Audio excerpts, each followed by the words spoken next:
Joining us now is a gentleman who has been trying to get to the bottom of all of this and been one of Rod Rosenstein's fiercest critics, Florida Congressman Matt Gaetz. Congressman, welcome to the show. Thanks for having me, Sean. Okay, let me first off just play you a little clip of what Rosenstein had to say when Judiciary Committee Chairman Lindsey Graham asked him about this scope memo, which is what authorized this whole Mueller probe. Where did the information in the document come from? Did it come from the Mueller team? I believe it came from the Mueller team, but it came to me through the team that I had set up to interface with the Mueller team. Was it from Strzok and Page? Are those the people preparing all these documents? I don't know who was preparing. Were they in charge? He doesn't seem to know, Congressman. Does that concern you that this memo that he signed off on that started the entire Mueller probe, he doesn't know where it came from and who started it? Yeah, Rod Rosenstein seems to be either a useful idiot or a corrupt and complicit actor in all of the predication of the Russia investigation. He wrote the scope memo, which allowed us to be able to go off on this venture that delegitimized the presidency, and similarly, Rod Rosenstein signed the FISA warrants that gave the ability to renew spying on the Trump campaign, and he didn't even admit to having read those. I also think it's interesting, Congressman, that the response that he gave to Senator Durbin seemed to kind of have it both ways. First, he says that it was a legitimate inquiry, and then he says, well, I'm glad that it proved that Trump did nothing wrong.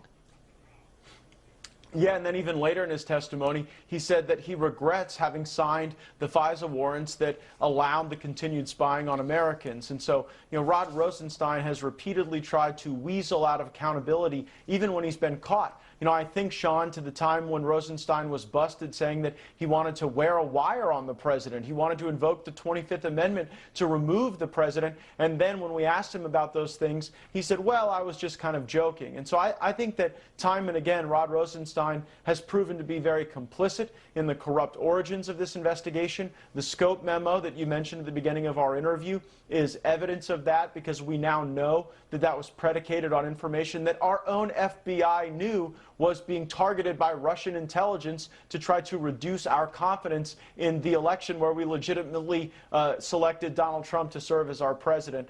I'm glad Senator Graham is having these hearings, though, because it does provide the necessary foundation for the Durham report that's upcoming that I think will create criminal consequences rather than just a wag in the finger in the face of some of these deep state operatives. Congressman, I want to switch gears just a little bit to one of your recent tweets that Twitter put a warning label on, saying that you are inciting violence. We even had Senator Murphy say that it should be taken down because it incites violence, saying that Antifa should be chased down because they're just like terrorists. Do you think you crossed the line at all by what you said?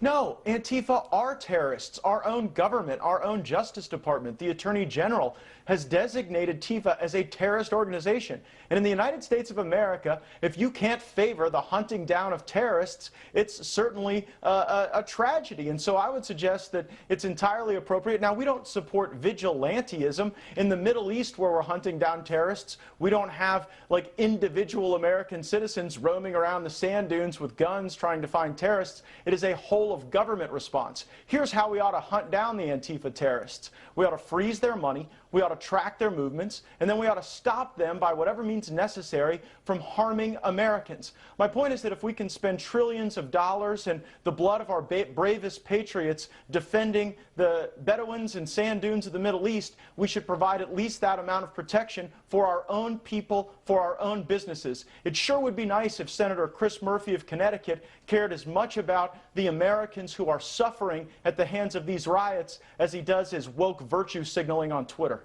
Congressman, you've been very outspoken about the bias that exists on social media platforms, and I think it's absolutely right. Are you concerned about what they are doing to silence President Trump and his supporters heading into this election?